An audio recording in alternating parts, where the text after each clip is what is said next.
Okay, good people. Once again, you've got the grumpy old nerds in your ear. As always, it is I, your Uncle John, your elder who knows too damn much about movies, TV, and comic books and games and stuff like that. And we've got up top, we've got Uncle DJ, the Red Bone Assassin. What's good, sir? What up, though? And next, we've got Rod G, the Fireborough Ronin. What's good, Doctor? What up? Welcome back, cousin Amayu. What's going on, man? Okay, and at the bottom, last but definitely not least, Auntie Nicole. What's going on, baby? Hola, everybody. What'd you say, Amayu? I'm on auntie duty right now, and there's some kids here.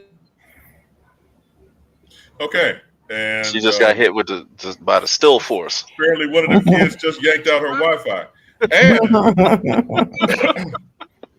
And as always, we've got super producer Mel, who's making us take it dry tonight. Not me, baby. Oh my! Oh, okay. Well, glad you have some stuff in your repertoire to help wet it up. So anyway, Okay. we weren't here last week. I definitely missed this witty repartee. Let's get into it. So, super producer Mel, if you could key up that first trailer, The Last of Us season 2 is coming. You know what? I'm curious. Oh shit! Damn. Okay, let's get into it. Right, let's go. Rob, Let's go. What's good? What's I'm good? gonna be positive tonight. Let's go. Yikes. So I'm assuming that you didn't like the first season. You know what? I liked it, but I didn't like how it made me feel. It made me extremely sad. It made me extremely sad, and I lost all faith in humanity. God damn. Yeah. Okay. So I guess they did a good job. So while we think about that, Uncle Percy, hello from the booty. Oh, Jesus. He's vulgar. poking. He's poking. Yes. So anyway, so you lost all faith in humanity from the first season of The Last of Us? The Last of Us, yeah. Why? I don't know, man. I guess the post-apocalyptic stuff is getting to me. Okay, I understand that. I wish cousin May was here so she could debate that with you. Finally. She could regale us with her love of zombies. Right. Well, technically, the bad guys in not the bad guys, but the presence in The Last of Us aren't zombies, but fungi. Yes, I guess. Is that what that is? The people's bodies and brains been taken over by the fungus. Whatever. And there's different variations of it. So it kind of escalates. Yeah. The fungus is among us. But I'll tell you what, that shit on The Last of Us looks nasty as hell. I will say that. Absolutely. Especially when it look like you got a big old ass just wide open on your head. So, but anyway. Auntie Nicole. I'm sorry. Now wait just one damn minute. Now I expect that from everybody else in these damn panel, but not from you. Hold on, man. That's the one right there. You have been listening to her speak, apparently. Nah, Nicole ain't the one like that. You know, you have to pay good money for that at Magic City. It's insane. Well, while we ruminate on asses on faces, let's take a look at the season 2 trailer of The Last of Us, shall we?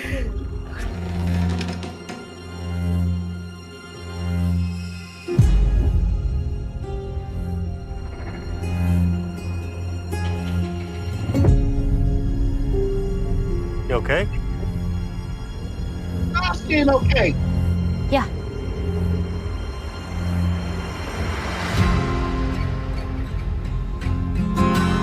This is where we live. On which side? The fence. What's inside? People. What's outside?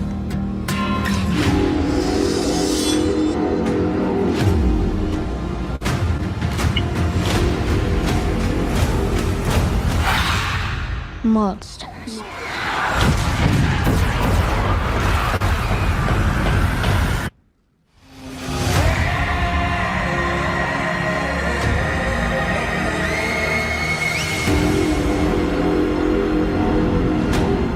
time the sun comes up tomorrow, there's a very good chance you'll be dead. You're gonna lose.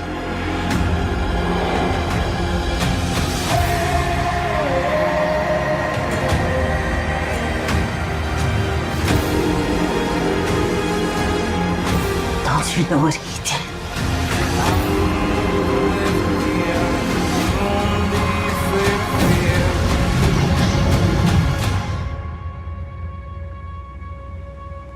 You swore.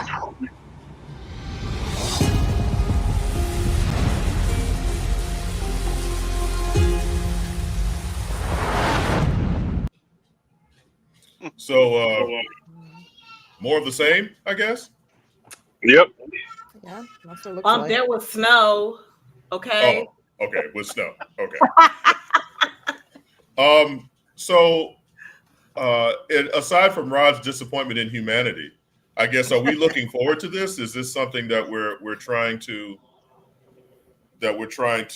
bring into a stratosphere of the early Walking Dead? I mean, for me, The Last of Us became repetitive after a while. Apocalypse has her hand up. Yeah.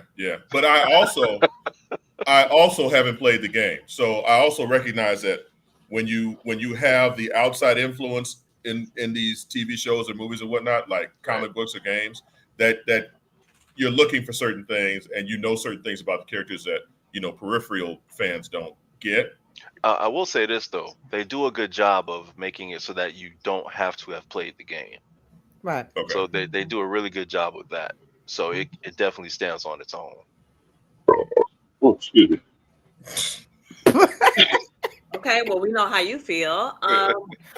Okay, as the resident zombie person, yes, I'm here for this, and I can't wait.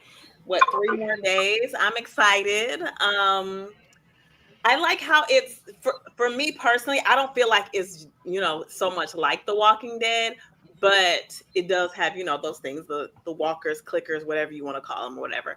And I like how how they gave like some backstories initially to the main character girl. I can't think of her name, but her and her relationship with the other lady, and just I feel like they're trying to not like that.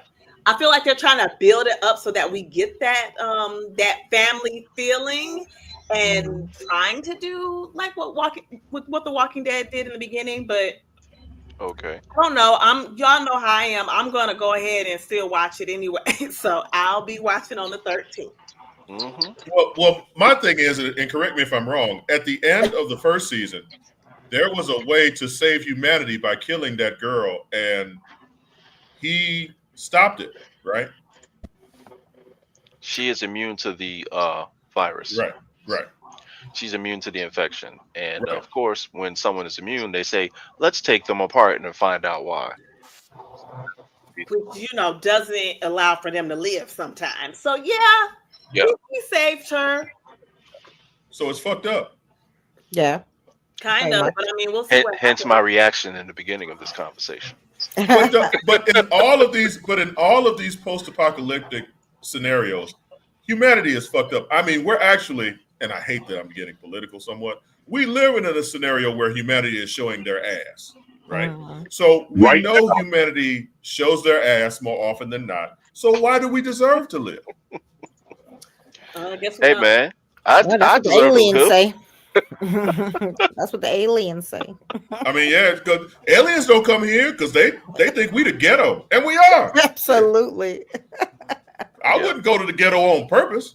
I may go to the We're the ghetto. wrong part of town, for real. Right. I may go to the ghetto because they got the best wings or the best ribs, or I could get me something that I could take out of the ghetto, but I'm not purposely going to the ghetto. What the fuck?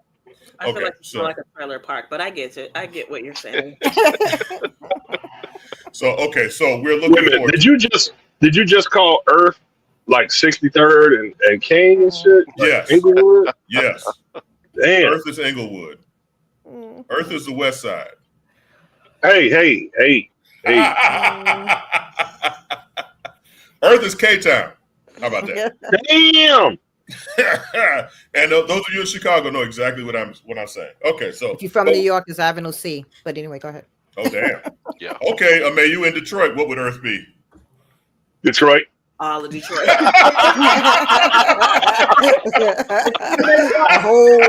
a whole kit and caboodle. Downtown. Rod, in Florida, what would Earth be? Florida. Damn. See Okay. Well, where we at. all right. And in Atlanta, Earth would be The Bluff. Oh shit. Oh damn. Yeah. Damn. That's You said what now? The Bluff. Bluff. The Bluff. Oh, okay. Oh, okay. Yeah, I ain't fucking with The Bluff. For real. Okay, so The Last of Us season 2, April 14th, I believe they said. So we'll check it out when it gets here. Next up, we are always asking for original properties, and we have an original property from Apple TV. Apple TV actually brings out some pretty quality stuff. So we're looking at a show with a terrible title of Murderbot, but the trailer looks somewhat promising, I would say, for me. I'll let you all decide as we watch this trailer for Murderbot right now. Hopefully, I gave enough of an introduction that super producer Mel could at least lube us up. A security unit, or sec unit. I was built to protect and obey humans, and humans are idiots. But now that I've hacked my programming, I can do whatever I want, as long as they don't find out. Now, let's talk security. We need you to select a sec unit to take on the mission. This is the newest model available. What's the one behind it? That's a refurbished model. Oh, look at that piece of crap.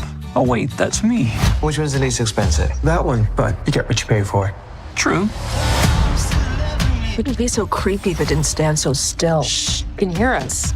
I can't. I could. I just didn't care. I was watching the entertainment channels on the company's satellites. I had watched 7,532 hours of content. Shows like The Rise and Fall of Sanctuary Moon. Did you sleep with that bot? Stars, Captain. Oh, what now? Run!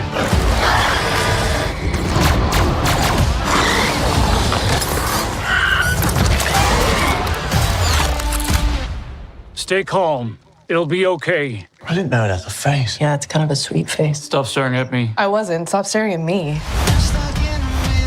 I have been noticing some anomalies with the sec unit. Uh-oh. And when I plugged into its system, the unit was already rogue. It calls itself Murderbot. House private. It's a killing machine. Murderbot? Can you stop calling it Murderbot? It's terrifying. Yeah, well, I mean, that's what it calls itself, so I am just being respectful. Do you think we can trust it? It seems like it's going through something. Eye contact. What the hell? You could have killed me. There was a chance, yes. But everything turned out fine.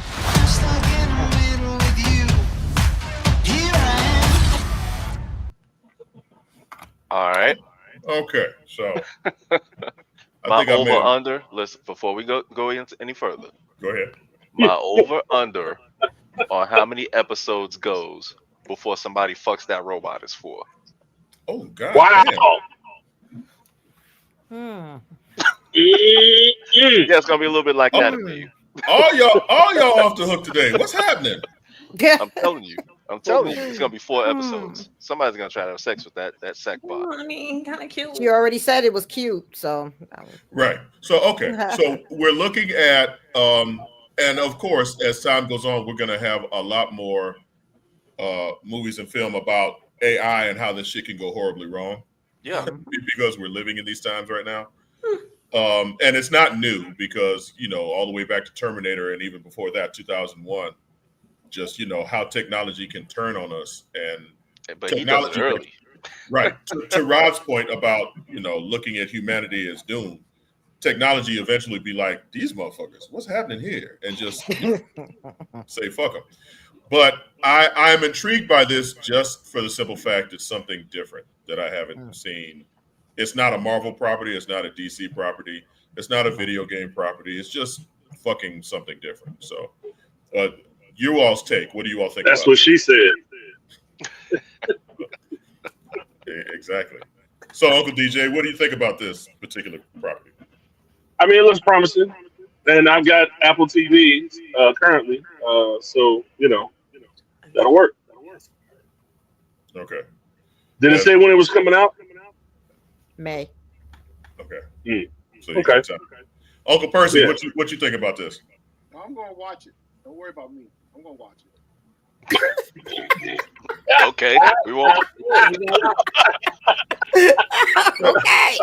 That's what you do when you're retired. You just like whatever the fuck is coming on the screen. I don't watch. Hey, don't He's worry like, about don't me. worry.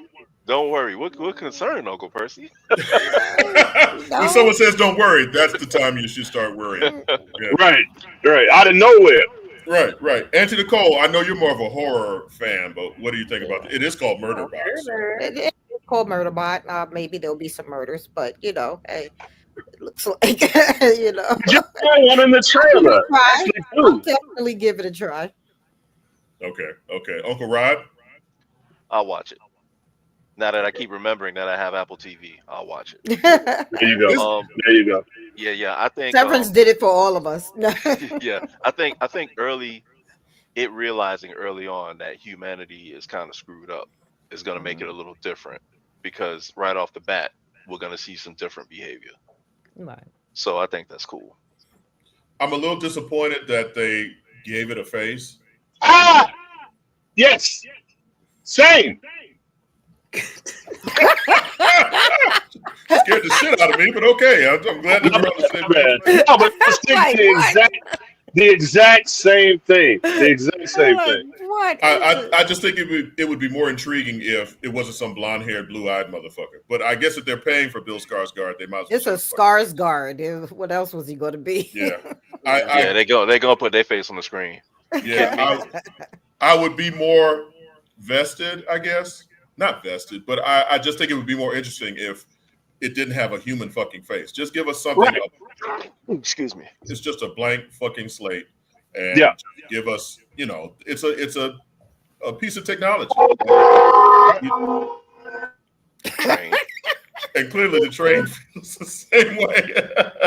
Okay, what do you think about this? I know you any Skarsgård is a good Skarsgård for you. Okay, first of all, I don't have Apple TV. So that's the only reason why I would not watch it and have not watched Severance. I subscription. But I mean, I do like a little, a little handsome guy. I mean, why not? That's how it is to me, like that. God damn, Rod, what's happening? She started. We've corrupted Rod. For real. Hopefully, Rod is getting because Usually, Rod is the voice of reason. Now, Rod is over here with us on some. No, I'm still reasonable. On some reasonable bullshit. Okay. So we have the premise that Murderbot is sentient artificial intelligence, and it does these things. I mean, what makes this different from some other, like Terminator or some bullshit? It's futuristic. Comedy. What I guess it's the whole idea of the fact that he's not immediately out to try to kill everybody. You know what I'm saying? Like people, that per se. You just want to live life. It may be more of a, friendly than foe for the human race, put it that way. Unless, who's to say what kind of other shenanigans they'll get up to in the show. But it seems like it's more on our side. So the name of the show is Murderbot. Yeah. But he's eventually going to start killing us. It could be a big red herring, though. But that's what I'm saying. It's it kills like the that's giant what he's supposed to do, but he ends up not doing it. Okay, so let me put this. Go ahead. I was gonna say, I think the reason and the other thing about the face is that they got him watching thousands and thousands of hours of streaming content, and anybody that watches that much TV want to kill somebody. Well, but it may be like something where it's trying to make it relatable to the human race, so to speak. and maybe Go ahead. in turn it turns around and sees how demented we are towards each other. You know what I'm saying? Type of thing. So it's probably, we are guessing on a show that we haven't watched yet, but you get the right 30 minutes and you want to choke somebody out. You know what I'm saying? Listen. You get the right 30 minutes on the right. To be honest, you want to choke somebody out on a regular basis, regardless of whether you watch TV right. or not. Yeah. Until he saw his face, and then who's he gonna choke? Mm-hmm. Right. Okay, but let me put another spin on it. Again, a show that none of us has seen and that isn't out yet. What if he turns around and says, you know what, humanity ain't bad. Maybe if I help them, that will help elevate the entire human race. He will know that he is a man standing on a mountain alone. Damn. Machine. You know they try to get renewed, right? So that premise is just out the window. That shit's just like, okay. I don't know. So it's going to be reverse Ultron? Pretty much. Okay. Pretty much.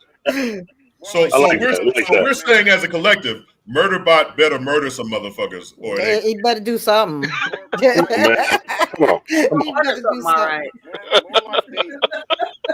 By the fourth episode, apparently. Hey, I'm telling you, hold me Out to in it. the I'm telling street, you. they call it murder. 4 episodes. 4 episodes. What is happening? I don't know what happened. We miss a week and everybody come back. Absolutely not. Okay, so It's your fault. yeah, it is. It's my fault. So let's do this. Let's take a break. And when we come back, we will have our gaming segment. Hooray! Yay, gaming. Jazz hands. Gaming segment. And I actually want to ask a question of the panel. And I'm interested in your responses. Not really. So, Uncle DJ, if you could go ahead and send us off. After these messages, we'll be right back. The answer.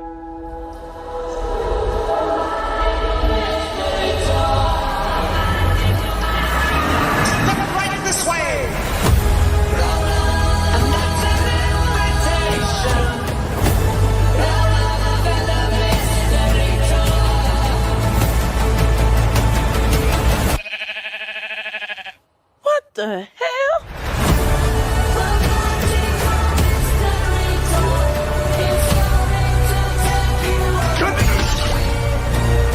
Anything you can dream about here, you can make.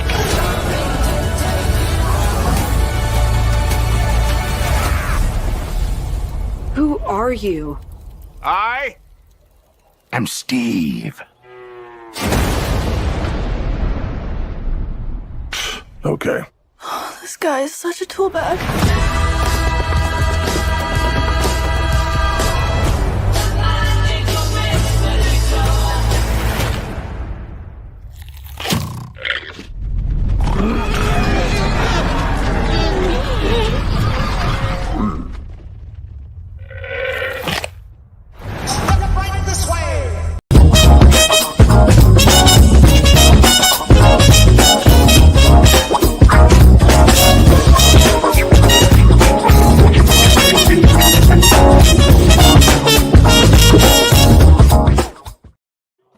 We're back. Once again, I know what you're about to say, Rod. Fuck you. I'm Uncle John. Over there is Uncle Rod, Uncle DJ. Down there is Cousin Mayu, Uncle Percy, and Auntie Nicole. And Super Producer Mel, let's retire that damn Minecraft commercial, shall we? Yes, the movie is out. That motherfucker. Anybody see it though? I didn't see it, so I'm asking y'all. I ain't see it. Mm-mm. It made $500 million. It don't need our help no more. It really doesn't. And I didn't see that shit, and I don't plan on seeing that shit. And unlike Snow White. And now that I've heard that the youths are acting a fool in the movie theater, no, I ain't gonna see that shit. Nope. What? Are you for real? What's happening? Well, there's a segment, I guess a meme from Minecraft called the Chicken Jockey. And what happens is when that particular segment comes on during the film, a bunch of white kids jump up and down and throw popcorn and shit. I don't know what it means. Again, the name of the show is Grumpy Old Nerds. Oh, so I don't know what any of that shit means. Wow, it's the new Rocky Horror Picture Show. What? New and more obnoxious Rocky Horror Picture Show. What had I don't know. They did some foul shit during Rocky Horror Picture Show. So maybe I'll do some research because I really don't give a fuck. But maybe I'll do some research and come back next week and tell everybody. What Okay. That's okay. All right. So anyway, speaking of nothing in particular, Uncle DJ and Uncle Rod, I'm interested in the gaming segment that we have coming up. If you don't mind, take it away. Uncle Rod. All right. Well, recently, just released was WWE 2K25, which is made by 2K Games, and it is all of the superstars you know and love, and even the ones you don't know, but you love them when you see them, from World Wrestling Entertainment. And they've got a whole lot of different modes, and it's a continuation because they've been coming out with WWE themed games for the past few years. And so, along with the mode they always have a mode called My Rise, which is really well written actually, and it takes you as a new superstar through plot lines and different things you can do change how the story ends up, right, through the different WWE programs, Raw, SmackDown, and a couple of what they call premium live events, where you call them pay-per-views. All right. They also have a mode where you can create your own wrestler, which is great. Take different moves from everywhere, and they pretty much have like every wrestling move that's ever been thought of that you can choose for your character. I've been enjoying it quite a bit. Actually, unfortunately, I turned it on today, and there's some kind of glitch, so a lot of my data is gone. Damn! Oh shit! Yeah. So that's some bullshiggity. It is, and I briefly considered not playing ever again, but then I said, that's being a quitter. I'm not gonna do that. So I'm just gonna do what black people do and rebuild from scratch. Damn! Wow. So all the info that you saved, because I'm assuming that you play this online and it's not something that you bought. You can play it online against other people also, but I choose not to because people like to cheat. But yeah, but a lot of my stuff was saved, in I guess it was in a cloud because it wasn't on my unit, my Xbox. But it happened like because we don't want you losing anything on your unit. Oh no, nah, definitely you losing that. But unit. I mean, I'm kind of okay. You okay with that, DJ? Thanks, bro. I appreciate it. I mean, I'm just saying, like, I'm okay with it too. I appreciate it. Okay, all right. Oh my god. So basically, all my shit was wiped out, and I got to start over. But I love the game. I love it. I do. So because I'm not a prolific gamer like you and DJ. So when you say you lost all your information, so all the matches that you had played up to that point had just been lost. Right. Yep. His career progress. In the career mode, yeah, my career progress was wiped out. Right. So did you or do you have created my own wrestler? Create? Yeah. I created my own wrestler and started a career with him. God damn. Right. Yeah, that's fucked up. What's his name? His name is Sigma. What a surprise! Of course, yeah. Of course. Why would I think otherwise? Not far from the tree. Okay. So DJ, you got any kind of gaming update? Speaking of trees, no. Super producer Mel, would you please? There's something big out there. We got a long journey ahead. Take this and go find your mama.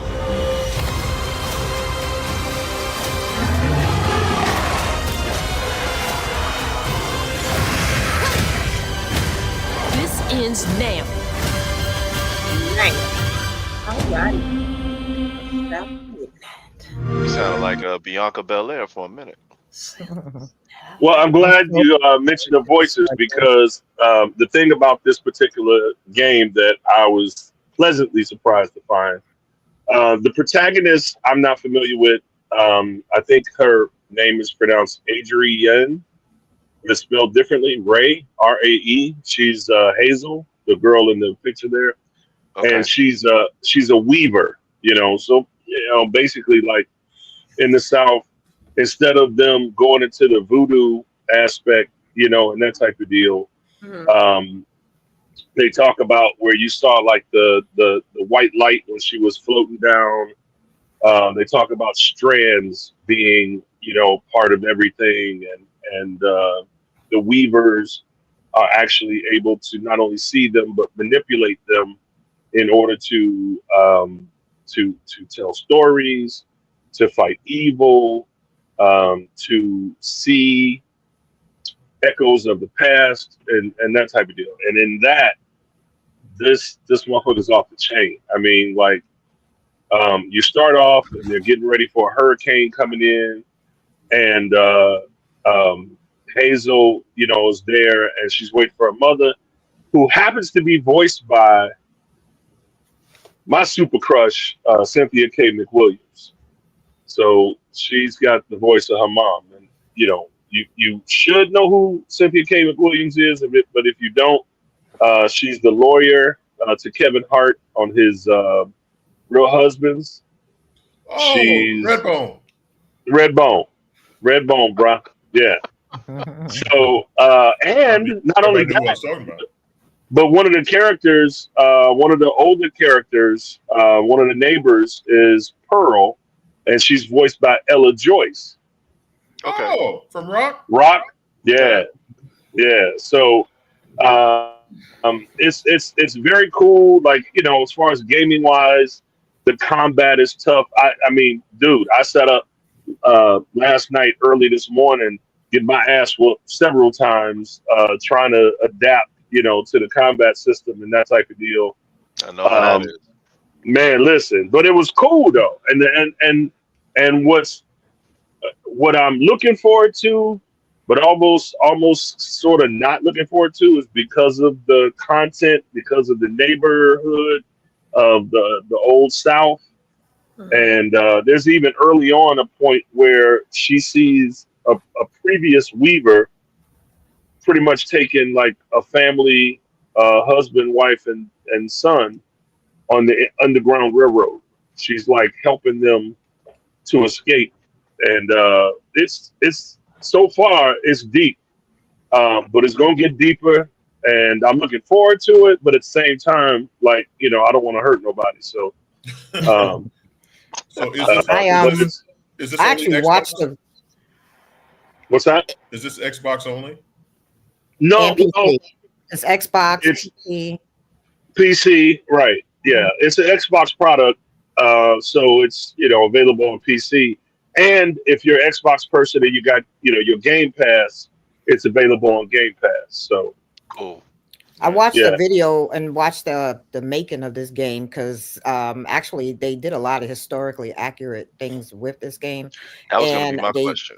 They take a lot of, when they say the South, it's not just like one portion of the South. We're talking like New Orleans, Alabama, Mississippi, Georgia. What they did is they took a lot of the old school folklore, like the monsters and stuff like that, of stories and things like that. That's all part of this whole series of this game, where she's trying to, and as they stated right there in the title thing that we watched, she's trying to find her mother. And so basically she's going through this whole thing. And it actually, to me, it plays out a lot like Horizon Zero Dawn, the way they did a lot of the movements, a lot of, you know, the grappling and all of that. It does a lot of that, kind of the same. But they actually have a soundtrack to this thing and everything. It's actually quite everything. The voice acting is phenomenal. It's beautiful. I mean, like, you know, as you're running through locations and stuff, it's absolutely gorgeous. If you don't have a killer, you know, PC gaming unit, I would suggest doing it on the Xbox so you can get that, you know, visual appeal. But it's so far I'm like, wow, you know, this is these are the kind of games that you wait for, you know, that they've got substance. They're beautiful, right? They've got story, and you can tell that the developers took it seriously, because I mean, Ella Joyce may not have been around for a while, but it's Ella Joyce. You know, Cynthia K. McWilliams. It's not like she's sitting on her hands right now. She's in South Africa right now filming the second season of Average Joe with Dion Cole. You know, so she's doing things. You know, but this is a project that she's involved with too. So there you go. Wow. So you all are saying 2 enthusiastic thumbs up for this particular game. Absolutely. Oh man.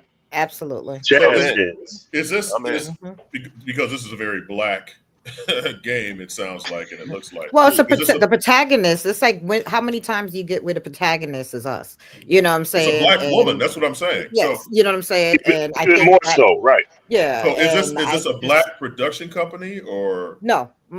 Compulsion Games does games for Xbox and different platforms and such, but it's just that they clearly had a lot of guidance in when they created this to get the stories and everything. Yeah, yeah, definitely. To get the story right, pretty much. And when you start seeing aspects of like slaves and stuff in the background, because that's just sort of a background aspect of it. It's like, oh snap! I didn't know they was going to do all that. So it's actually impressive. It's very respectful. It's very beautiful. And also, and it's not a fighting where you're fighting. You have you're fighting in combat, but that's not the game. It's more of a fantasy type of. Yeah, I was going to say it's like Alice. It has like an Alice in Wonderland. Okay. Type of deal to it, because like there's a giant catfish. Well, you know how she met the Cheshire Cat, and so there's this giant. Yeah, there's this giant catfish. Is like, Cherie, let me show you the way to go.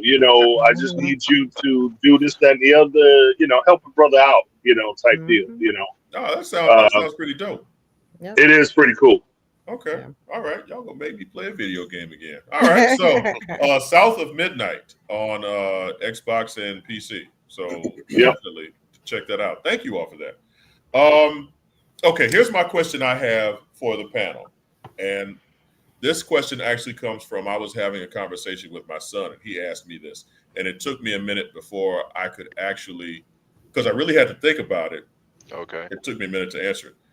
Who do you believe in the Marvel Cinematic Universe? We're not talking about comic books. We're talking about the movies and the TV. Now I sound old as fuck, the movies and the TV. From the movies to the series. Who is the best written character consistently? The best written character in your opinion? Iron Man. And I'm gonna give you all I'm gonna give you all a minute to think about it, because I had to stop for a while and think about it. But for me, the most consistently well-written character has always been Steve Rogers. And I'll tell you. Yeah, I can see it. Steve Rogers, Captain America. The character of Captain America was fucking propaganda in the 40s. It was. And it was literally us against the evil Nazis and whoever else. And Captain America was not something made for global consumption. And what Marvel did, and I give a lot of credit to Chris Evans too, what Marvel did, what the writers did on the various Captain America projects, was made Captain America accessible to everyone, to the point where you were rooting for Captain America in whatever situation he was in. And more often than not, it was liberal political values or whatever. But Captain America stood for what was right and despised what was wrong. And he did what he felt what was right, not just for himself, but for everybody. And it may not have been a whole lot of character arc with that, but yet and still, he did what he felt. Even during Civil War, when he and Tony Stark came to blows, he was still trying to do what was right for everyone. And he stood by his friend to the point where he would battle another friend, someone who he had fought with to the death with before. So hold on, let me wrap it up, tiny little bow. But for me, and I'm saying for me, Steve Rogers' Captain America is probably the most well-written and consistent of any character in the MCU. Okay, DJ, shoot me down. Well, I was just going to say that when you talk about, no, I'm going to shoot you down. I was going to say that when you talk about well-written and well-rounded and the choices that they made with him, think about the fact that, like you said, he was written totally different in the beginning. It was propaganda. But look at the choice in Civil War to have Captain America be the rebel and to have, Tony Stark, who is supposed to be the playboy billionaire. I'm gonna do what the fuck I want to do. Establishment. To be establishment, to say, hey, this is, we got to go with what Congress says and what the, and that type of deal. And Captain America taking it a whole different way, and even putting together, a motherfucking crew. Like, hey, this is what we gonna do, And even, go ahead. They'd even have a plan B, like, the okie doke, to say, okay, they think we're gonna go this one way, but we're gonna go this other way, and we can go to jail if we need to, like the ultimate protest, so. Okay. So, is that your answer, or are you just helping me to I was that's why I put my finger up, because it wasn't to go against you. Okay. It was to add to what you were saying as far as the choices that they made with him.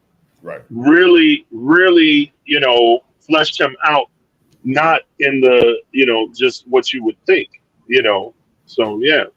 No, he tried his best to make everyone welcome within the environment. He went to a foreign land and was very respectful of the culture and the monarchy. And all of that. Everything that he did was for the betterment of everybody, not just for himself. And it's funny that you say that, DJ, because again, there wasn't too much of a character arc in Captain America. Yes, he was against the U.S. government and Tony Stark, but it's still very American. Wait. Not a character arc? No. Okay, so give me his up and down as a character. Man, listen. Okay, so initially he was government though, wasn't he? Yeah, I mean the love affair, with Haley, with what's her Carter. Peggy Carter. That whole thing, and even the choice at the end to basically say, you know what, I've done my duty. I have I have served my country to the utmost, and now I have an opportunity to go back. I have a second chance, and I'm taking this second chance to love this woman and live with this woman for, until my retirement. And then when he comes back, he gives the shield to the most worthy that he can think of, which is a black man. There's a lot of choices. There's a lot of choices there. No, I get what you're saying, but let me define for me what I mean by character arc. When I'm saying character arc, I mean like he's steady. There's never a point where he wavers, and there's never a point where he goes to another side to, you know what I'm saying? Like there's never a point where he's at the mountaintop and then he hits that valley and then he has to fight back to the mountaintop. Oh, well, then for me, that's Wolverine. Well, I get that, but what I'm saying, Captain America never has that dip in moral code or moral values. He's always steadfast in whatever he does. And you're right, there is a character arc of him doing everything that he's supposed to do, serving his country, serving the common good, and then at the end saying, hey, I'm done, which is a very, not necessarily a selfish, no, it is. Call it for what it is. It's a very selfish act. It's a selfish thing. But he deserves it. He deserves it. Yeah, right. Absolutely. And that actually proves my point even more. Thank you. That he as a character went all the way around the block, and then at the end he said, you know what? I did what I'm supposed to do. I'm done. So thank you for proving my point. Good job, DJ. You're the best. Uncle Percy, best well-written MCU character for you. Okay, so you say it has to be. You're going to have to speak up, sir. I'm old. I can't hear you. Oh, hold on. Oh, what happened to my mic? Can you hear me now? It's the same. It's the same. Okay, you work on that, Percy. Hold on.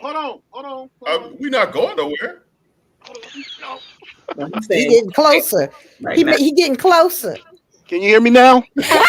Oh, yes, we can. Perfect. Can you hear me now? Go ahead, Percy. Perfect. Yeah. So it's going to be for me Spider-Man. Okay. Why is that? Because the reason is because you had 3 different versions of Spider-Man. You had the TV shows, the comic book show, and every single time it turns out to be okay. I don't think this really haven't been a bad TV show. B minus C movies, but Spider-Man always come back on top. They did, like I said, they did 3 versions of it, and everything turns out to be okay. Even in Civil War, even in Infinity Wars, he played the part. He was an integral part in the movie. Okay. So, Thank you, sir. Please, you can have your seat again. Thank you. Cousin Mayu, what say you? You know what? I don't really have an answer. Because there's so many people. So I'm just really kind of observing and listening. I definitely want to hear Auntie Nicole's. Okay. Auntie Nicole. Well, I'm going to say Iron Man. Because, Iron Man's a suit. You know what I'm saying? We already knew that he was going to be establishment all the way because it made him money. And think about it. The whole Iron Man facade came about a necessity. So everything he did was for him, and even becoming Iron Man and fighting a bad guy and everything, that really, a lot of it was his own glory. You follow me? His character art was his death, because that was the one time where I think he honestly and truly realized, you know what, this is what I have to do for somebody else. You follow me? For the rest of humanity or whatever it is. Other than that, prior to that, yeah, he was a good guy, you know what I'm saying? He fought on the side of everybody else and such, but it still was more or less a glorified way for himself until his death. And so you think when he snapped his fingers, he knew he was killing himself along with restoring everything else? At the end of the day, it was over, and he knew he had to do it for humanity because there was going to be no glory for him at the end. Damn. Okay, I got to push back just a little bit. Oh shit. Mm-hmm. Only because no, Auntie Nicole, don't you think in the first Iron Man, when you say he's establishment, yeah, he's establishment initially. At least we think he's just this playboy, doesn't give a shit until he watches these soldiers get decimated in front of him, and he almost dies himself because of the money and the weapons being made by Stark Industries. And then he sees these villages being destroyed, and these people and these children and all this evil, and he like the origin story of Tony Stark to Iron Man is him realizing, what? Yeah, I could make money with this bald head motherfucker that's, in charge of my company, but I'm not like him. I'm not evil. Yeah, he's my, play uncle or whatever, my father's partner, but I can't. I gotta do what's right. You know what I'm saying? Like that was his original. Well, see, the thing, what I feel about that is, and that's what I mean by luckily he was on the side of good, because right. Able to sit there and do all of that to help humanity and such like that. But remember, he was still part of a corporation, and they were still putting these weapons out there and such. So it didn't stop, so to speak. He did stop. Well, I'm talking about in the sense like he still had to make money. Remember, his whole industry was about what he did. But what I'm saying is that at the end, all of that was to his glory, put it this way. You know what I'm saying? Okay. All right. So even with him being like, okay, we killing folks, we doing this, even that was more showboating to show, look at the good of what I'm doing. Everything was for him. It was like sort of a narcissistic way of being good, but still catching all the glory. But at the end, that was it. It was like, that was the one time I really feel like he realized there was going to be nothing to be made from his death other than for everybody in the rest of humanity to benefit from it. So you're saying the whole time he gaslit us because he was basically Elon Musk, and then Not finally, necessarily. I mean, I guess I don't know how to put it in such a way to make it. No, Nicole, I think that was perfect because at the end of the day, he knew he was saving the world and he was getting the glory. So Tony Stark was an a raving narcissist. Absolutely. So even when he created Ultron, he wanted everybody to know I'm creating this thing to protect the world, and it backfired on his ass. But it became a thing where he finally said, you know what, there's no more glory to be had. And even then, you could possibly say, oh yeah, people will remember my name. Everyone will remember who I am because I'm killing myself to save. and I give it to her because not even that, he was like, wait a minute, in this new future, I've got a daughter, and I want to make sure my daughter, survives. So now about I gotta be the one. All right, I got to be the one to snap my fingers because nobody else is gonna give a shit about my legacy other than me. And so I need to know that my daughter's going to survive. So I got to be the one to do this so that the Stark legacy can, live on. That was solid, Auntie Nicole. Mayu, you were right. Auntie Nicole brought the heat with that shit. Uncle Rod, what say you? All right. As far as Iron Man is concerned, he started out. He started out being a narcissist. He got caught up out in the Middle East. And he decided I'm not going to make weapons anymore. But he still was a little bit narcissistic because he still wanted people to know what he did, right? Him creating the Iron Man suit was not so much an ego thing. I think that was more of a thing where he wanted to help. But even in and throughout the Iron Man films, you see him kind of wrestling with the PTSD of what happened after the Avengers event. Which in the Avengers, Steve Rogers tells him, you're all about yourself. You're never the guy who makes the sacrifice play. Ironically, Tony Stark is the one that sent the nuke up into the wormhole, pretty much dooming himself to death. On the other side of that wormhole. So he actually was somebody who would make the sacrifice play. He did it in the Avengers, and he did it in Endgame. The reason he did it in Endgame, like DJ said earlier, he now had a different life. He had a wife and he had a child. So he knew he was not going to survive. Well, I think he had a pretty good idea he wasn't going to survive that snap, even with the reinforcement of the armor and that gauntlet. But he knew that his sacrifice wouldn't be in vain. Everybody would know what he did. Even in the Spider-Man movie that came out after that, when he puts on the glasses, the AI is Edith, which means even dead, I'm the hero. So he's still somewhat. Like that doesn't go away. Right? But he does have have somewhat of an arc where he changes, right? He goes through a couple of changes. He goes through like maybe two or three major changes throughout those MCU films.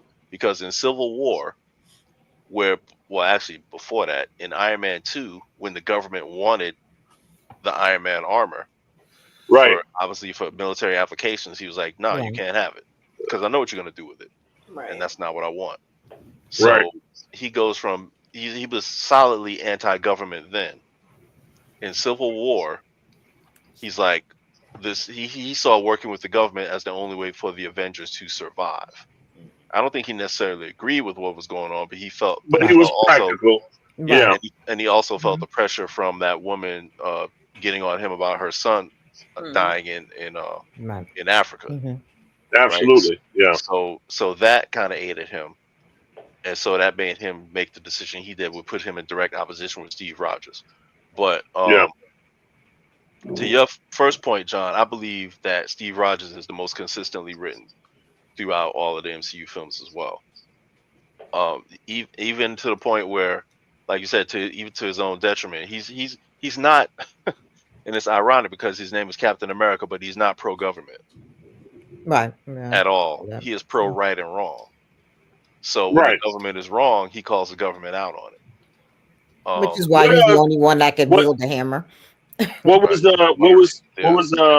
love the line between him and Peter Parker, between him and Spider-Man in Civil War. When he says, "You got guts, kid, you know, where you from?" And was it who was Queens, who was Bronx? Captain America. Peter Parker's from Queens and Cap is from Brooklyn. And Cap Bronx from Brooklyn? Yeah. Brooklyn. Yeah. So you know, and that part, like, you know, he's like, man, I'm Brooklyn. You know what I'm saying? Like, you know, like I came from the low, you know, so, you know, I'm not, you know what I'm saying? Like, that's ingrained in him. Like, this motherfucker, I'm sorry, that motherfucker over there talking about K-Town, you know, we remember where we come from. K-Town, West Side, remember where it came from. So that's always in us. It's always going to be in us. My Lord. Okay. So, DJ, what's your answer to the question, DJ? Super Producer Mel's got a DoorDash order that should be coming through any minute, so we got to get out of here. So you're not going to answer the question? What's the question? Best written character in the MCU universe. I already did. I said Wolverine. Okay. But you didn't want to like give any info. You just Wolverine. That's it. No, I mean that dude. Wolverine has lived 100 lifetimes, and he has gone through every phase of should I, shouldn't I, fuck you, I don't give a shit. Okay, I give a shit, but what do I give a shit about? Wolverine has gone through every fucking arc you can think of. In the movies.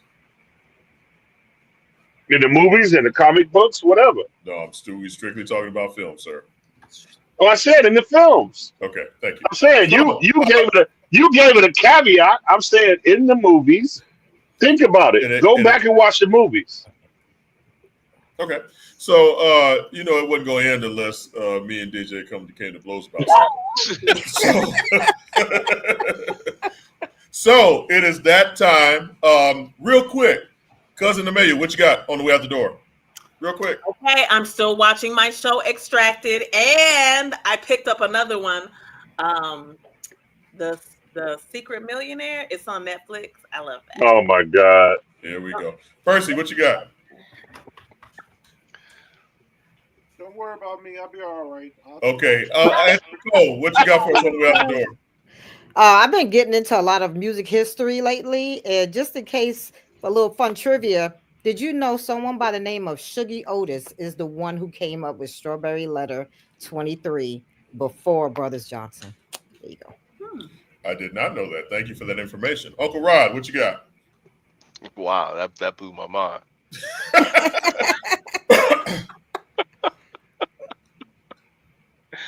What do I got? I got nothing on the way out. I'm good.